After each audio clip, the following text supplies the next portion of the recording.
Money house swimming pool. Jabalpur में zero सेठ नाम का एक व्यक्ति रहता था। वो कोई भी धंधा करता उसमें नुकसान ही होता था, अंत में जीरो ही बचता था।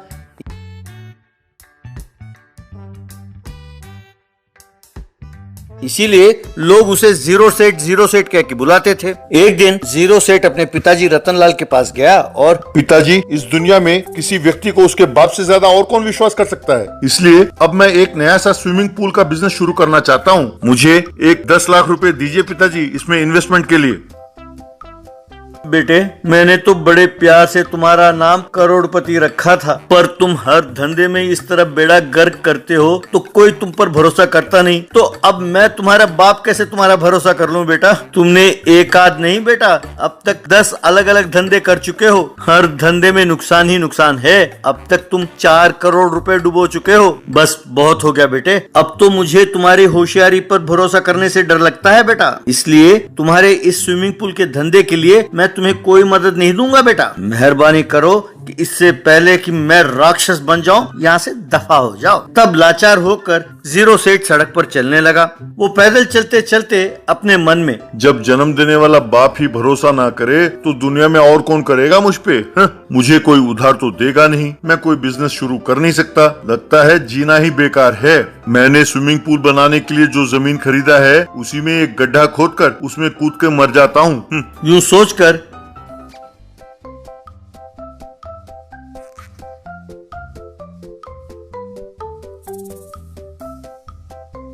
उस स्विमिंग पूल वाले जमीन पर एक गड्ढा खोदने लगा। गड्ढा खोदते खोदते उसने देखा कि गड्ढे में से 2 बड़े बड़े सूटकेसेस निकले।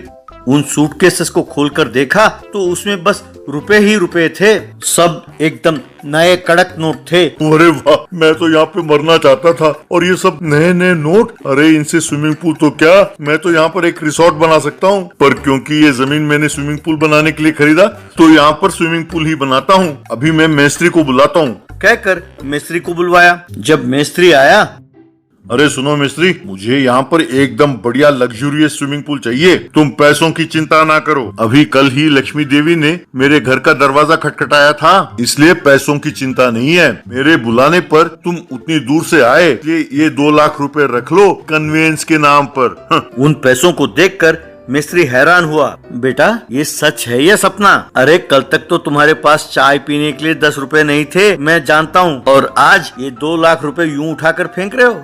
कहते हुए वो नोटों को जांच रहा था। अरे मिस्त्री, वो सब असली नोट हैं। लग रहा है ना कि जैसे अभी अभी छप कर आया हो। अरे तेरा सर, अरे कल यहाँ पर एक फिल्म की शूटिंग हुई थी, उसमें नकली नोट का इस्तेमाल किया गया था। ये सब वही नकली नोट हैं। यूं नकली नोट किसी के हाथ ना लगे इसलिए उन्होंने जमीन पर गाड़ रखा था। और तुमने रात भर सपने देखे होंगे ना, जैसे यहाँ पर एक रिसोर्ट बन गया हो और तुम खूब पैसे कमा रहे हो, है ना? हाँ मिस्त्री, बिल्कुल सच कह रहे हो यार, पर तुमने मेरे सपनों में पूरा पानी फेर दिया यार, ये कह के कि ये नकली नोट है। अरे अब तो मरने की भी हिम्मत नहीं बची मेरे पास। तुमने तो कुछ घंटों के लिए भी मुझे खुश नहीं रहने दिया, ये सोचकर कि मैं करोड़पति बन गया। अरे मैंने तुम्हारा क्या बिगाड़ा था जो मेरे सपनों पे पानी फेर दिया? बेटा, एक तरह से मैंने तुम्हारी भलाई की है। अगर तुम ये नकली नोट लेकर जाते और किसी को दान करते या कुछ खरीदते तो तुम्हें जेल के अंदर डाल देते और जिंदगी भर वहीं सड़ते रहते। पर बेटे, पैसों के आते ही तुमने मुझे 2 लाख रुपए कन्वेंस के लिए जो दिया था वो देखकर मैं तुम्हारी फिराक दिली पर फिदा हो गया हूँ बेटा। इसीलिए मैं अपने खुद के खर्चे पर तुम्हारे लिए एक स्विमिंग पूल बनाकर दूंगा। तुम बिजनेस करो, जो मुनाफा होगा दोनों 50-50 बांट लेंगे। अरे तुम जो मुझ पर भरोसा कर रहे हो, इससे नए नए आइडिया पैदा हो रहे हैं। ये जो नकली नोट हैं, इनसे तुम एक नया मनी हाउस स्विमिंग पूल बना कर दो। अरे वाह, क्या आइडिया है। कहकर उसके लिए उसने एक मनी हाउस स्विमिंग पूल बना कर दिया।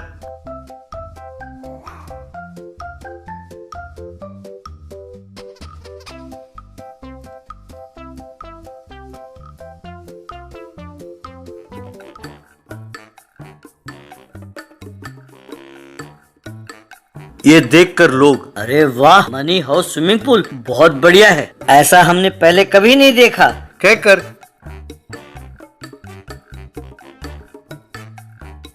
वहां उमड़ने लगे। इस तरह गांव भर में उस मनी हाउस स्विमिंग पूल की चर्चा होने लगी।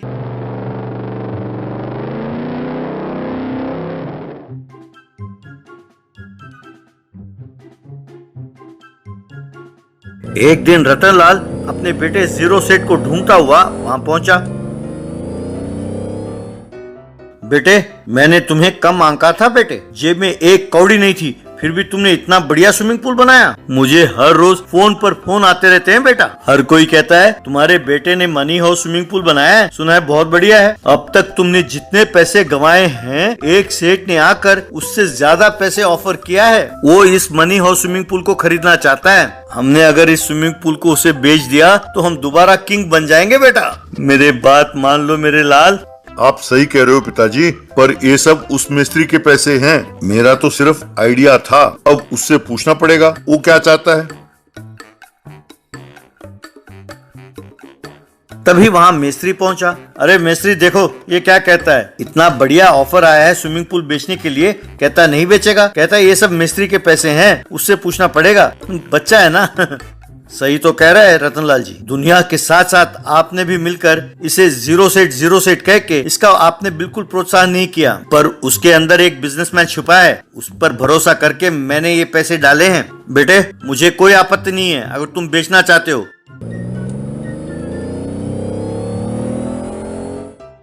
जीरो सेठ ने उस मनी हाउस स्विमिंग पूल को उस बिजनेसमैन को बेच दिया और खूब लाभ कमाया। उस लाभ को दोनों ने बांट लिया। फिर मिस्त्री और जीरो सेठ ने मिलकर रियल एस्टेट का बिजनेस शुरू किया और खूब कमाने लगे।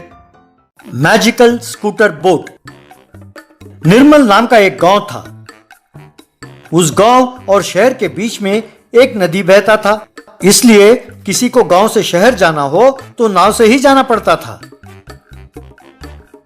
एक दिन बहुत सारे लोग शहर जाने के लिए नदी के किनारे नाव का प्रतीक्षा कर रहे थे। बहुत देर बाद एक नाव वहां आया।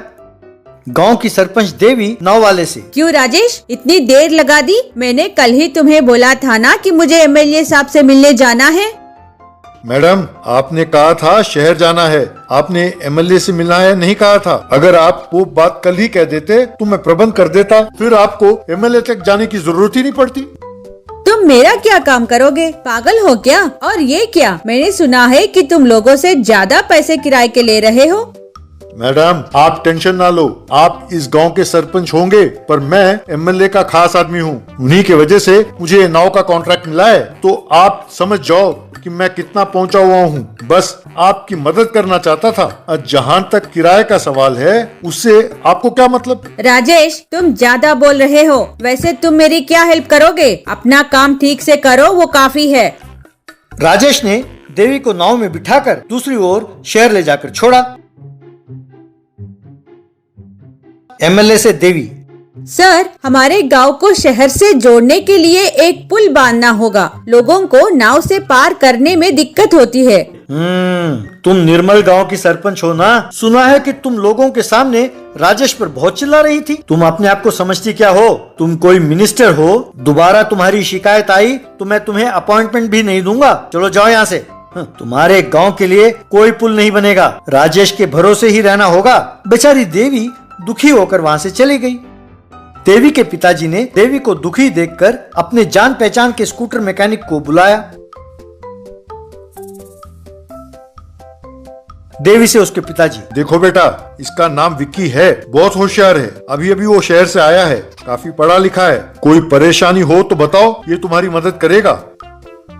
तब देवी ने एमएलए से जो बात हुई उसे बताया। ये सुनकर विक्की, मैडम 2 दिन का टाइम दीजिए, मैं कुछ ना कुछ प्रबंध करता हूँ, कहकर वहां से चला गया। 2 दिन बाद विक्की नदी के किनारे आया और सबको एक मैजिकल स्कूटर बोट चलाकर दिखाया। इतना ही नहीं, काफी लोगों को उस पर बिठाकर दूसरे किनारे तक ले भी गया। ये देखकर देवी और लोगों ने ताली बजाई। तब विक्की लोगों से, इस स्कूटर बोट की एक खासियत है, इसके लिए अलग ड्राइवर की जरूरत नहीं है। इस किनारे से उस किनारे तक ले जाकर छोड़ सकते हैं और उस किनारे से लाकर यहाँ छोड़ सकते हैं। ऐसे 2 और बोट बनाया तो अपने गांव की समस्या दूर हो जाएगी। उस दिन से लोग मैजिकल बोट में ही सवारी करने लगे।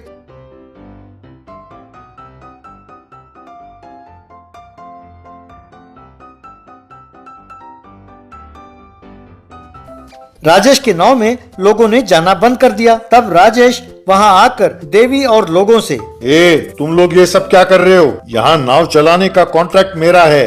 कोई होशियारी दिखाओगे तो बात एमएलए तक पहुँचेगी, तब इस गांव को ही भुगतना होगा।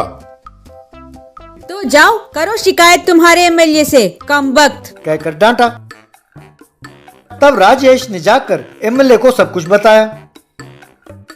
मैं नहीं जानता कि तुम क्या करोगे। कल उस गांव में ना कोई स्कूटर बोट होनी चाहिए और ना ही तुम्हारा नाव। मेरे पास आने के लिए देवी को तैर कर ही आना होगा। ठीक है सर, आज ही मैं अपना करामात दिखाता हूँ, कहकर वहां से चला गया। रात को राजेश और उसके आदमी आकर उस स्कूटर बोट को आग लगाने की कोशिश करने लगे। इसकी भनक पहले ही देवी और विक्की को मिल चुकी थी, इसीलिए वो वहीं पहरा दे रहे थे। उन बदमाशों को उन्होंने पकड़कर खूब मारा और पुलिस के हवाले किया।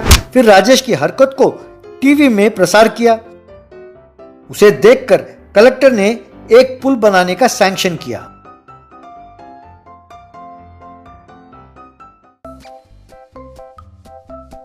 तब गांव वालों ने देवी और विक्की का जय जयकार किया।